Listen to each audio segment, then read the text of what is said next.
We got into it when we discovered that they were in it. At the height of the Cold War, everyone was worried about keeping up with the Soviets. There was the bomber gap, the missile gap, and then there was the ESP gap. Reports that the Soviets were using psychics to spy on us prompted us to do the same to them. Dismiss as impossible the notion that some people may have certain psychic powers. This may reassure you, it may alarm you, but in fact, for some years now, the U.S. intelligence community has wagered a modest amount of money on the possibility that such powers do exist. But the most enduring experiments have been in the field of remote viewing.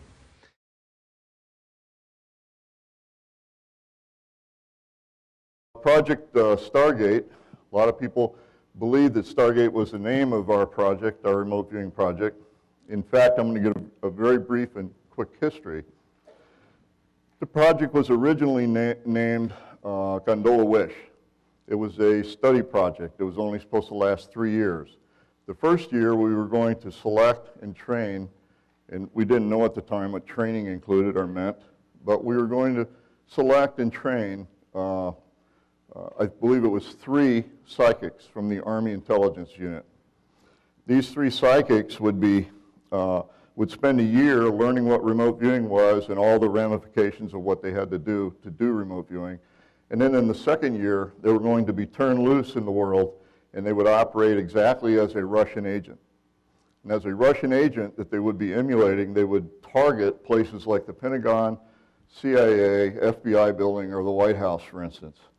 And after a year of collecting data, they would bring the data in out of the cold, so to speak, and we would turn all of this data over to the National Security Agency or the Defense Intelligence Agency, and they would do an independent, blind evaluation of the data and compare it to the actuality of the data that we said we collected. And based on that result, they would file a formal report saying, this is probably how good the Russian psychics are doing. So the whole idea was to try to determine the accuracy and the ability of the Russian psychics. We knew the Russians were using psychics to target our agencies. We just didn't know how good they were. The problem was, initially, we wound up finding 6 very good psychics instead of 3. As a result, 6 were sent to SRI International. I happened to be the first one sent there, and I was tested by being run through 6 double-blind remote viewings. I had never heard of remote viewing when I got to SRI International, so I was a little bit miffed at what I had to do. They put me in a sealed windowless room. They gave me a picture of an individual and said, please describe in detail or draw exactly where this person's standing. It turned out I had 5 perfect results and 1 near perfect, so I got volunteered for the project. After being recruited, we began our training period. And our training period was actually doing one remote viewing after another, 3 or 4 a day, for a period of months. When I initially started, I had this tremendous success, is why I was recruited. When I started doing the training sessions, I had 24 straight failures.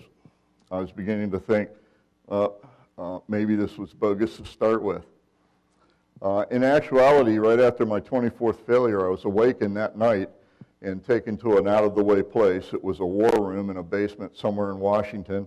And I and a lieutenant colonel, who was also a remote viewer, were given over 500 photographs and told that an embassy had been taken over somewhere in the world, and they needed to know who was a hostage and who wasn't. Will we please nail the pictures to the wall of the actual hostages? We were able to produce 61 photos, but we also had to do 3 sketches because 3 of the hostages were CIA agents, and we had no photos of them. It turned out that we were, if not 100%, within 1 photo of being 100%. The Gondola Wish project died that night, and Grill Flame began sometime that week. Grill Flame is the operational version of the study project. It was nice being in the study project because we had perfect deniability. If someone said, you're not really going to be a psychic working for the government, I could say, oh, no, I'm pretending to be a Russian psychic working for the government, and in 3 years I'll be a normal guy again. And it also gave great deniability to our supporters, which were some very powerful senators and congressmen and some scientists that we had in our government. As it turned out, when we became fully operational, and we had such good success in the Tehran-Iran operation, which went for over a year and produced something like 1,200 reports, we were inundated with tasking from every agency in the federal government. There's some things about remote viewing that I should tell you in the front end of this because it's necessary for you to know them. In terms of accuracy, a lot is said about accuracy. True accuracy, as I understand it, as both a remote viewer for science as well as a remote viewer for collection, is that my accuracy is based on what they call a figure of merit. They take a particular target, no matter what it might be, a submarine or a plane or whatever, and they decide what are all the possible important questions that could be asked or answered about this particular target. And they list those, they actually type them out. Then they look at my project response, my remote viewing response, and they say, how many statements did he actually make? And how many answered those very important questions? And they list those out. And then they look at all the things I said that was wrong or were fantasizing or had no connection or reliability to the target at all, and they run the whole thing through an algorithm and they come out with a figure of merit. My figure of merit has been pretty much a standard figure of merit. It runs somewhere between 80% and 88%. How many targets have I actually successfully solved? How many problems have I actually solved? That's a much lower percent. That runs somewhere in the 20 to 22 percentile. Now everybody goes, especially my detractors say, oh, 20%. I mean, I could guess and get 20%. I could solve 20% of the cases. Well, what they don't understand is that out of the thousands of targets I did for all the agencies, and my brothers in remote viewing did for many agencies, all of those targets were dead on arrival. They were problems that agencies worked on for anywhere from a year to 2 years and were completely unable to produce any information at all. And most of those problems we solved within a number of hours. In particular, there was a Russian bomber carrying a great deal of intelligence equipment and code books who went down over Zaire in Africa, and every agency in the world and every government in the world, to include terrorist organizations, were looking for this bomber for over a year and a half. They finally kicked it down to that strange unit at the end of the road at Fort Meade, and we found it in 4 hours. That was actually briefed to a number of reporters by President Carter. When they asked him how he found the plane, he said, we used one of our psychics. The problem was he was holding a file in his arm that said Grill Flame.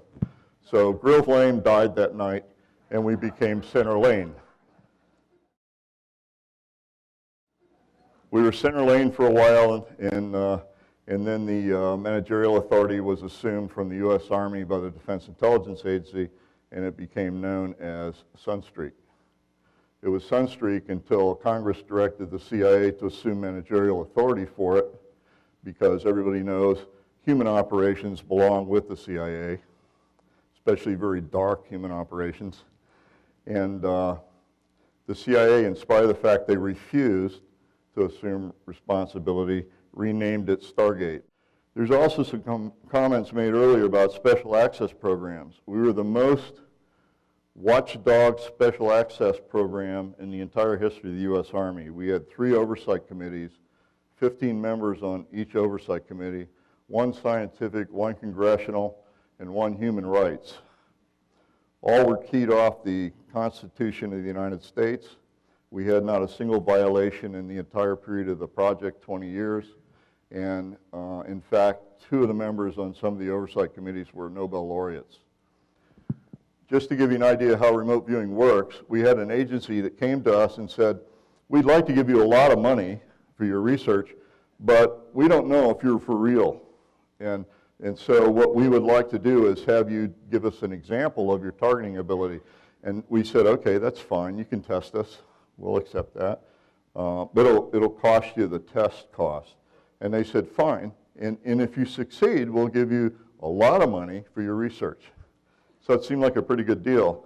And they said, have you ever tracked an individual or a person? And we said, yeah, we've done that a number of times. And they said, well, okay, we would like you to do that, only we're going to control everything. You get nothing. You just get an identification for the target. And what they gave us as an identification is a 3x5 card with a Social Security number written on it. They said, sometime over the next year, what we'll do is we'll contact you directly by phone on 3 occasions. And when we call you, what we'd like you to do is just describe exactly where the person's standing. I said, okay. And the first time they called me, it was actually midnight, and I was in bed already out in San Francisco. I was out there for a 2-week research project, and I was staying with one of the researchers, Dr. Nevin Lance, at his house in San Francisco at the time. And he woke me up at midnight and said, you have a telephone call, and it was a tasker saying, okay, describe where our target is. And what I drew is this. I specifically said that there was a building A, that it had 7 floors, and the center of the 7th floor top was a facility office. What I was told is everyone who ever sees my drawing automatically says Lawrence Livermore Laboratory, West Gate. In fact, where the person was standing at the time, it was midnight. He was standing on the 7th floor in the center office, which is the director's office.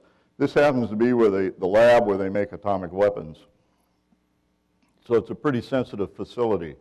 The fact that I drew it so almost perfectly and said very little else about it was impressive to them. The next time they called was an afternoon when I happened to be doing some other kind of work, and I didn't get much. It took me 3 minutes to actually draw the target. I said there were a lot of hills, and that there were single power poles, a whole lot of very single power poles everywhere, and there was halos around each of the pole tops, so there must have been movement there, and some kind of a grid that was passing a form of electricity or something. That's the actual target. I didn't get a figure of merit of perfect for this. I got a 99 because I didn't tell him the color of the rental car the guy was driving. This is a wind generation field in California. Altoona Pass, I think. This was the third time. It was a little bit more complex. I couldn't figure out what this was. I just kept drawing all kinds of weird electronic things, and I said that they were passing some kind of a high-speed element through here. It was producing a lot of power. It was stripping off power in a new way for some kind of new use. It was a whole new form of laser. I kept trying to make it a laser or some kind of an energy device, and I finally came up with a conclusion that it was a hard target that created and destroyed things, so it must be a particle accelerator. And in fact, it was a particle accelerator at Stanford University. He was standing right about where the man is standing in the picture. In actuality, this is a picture taken later to match the target.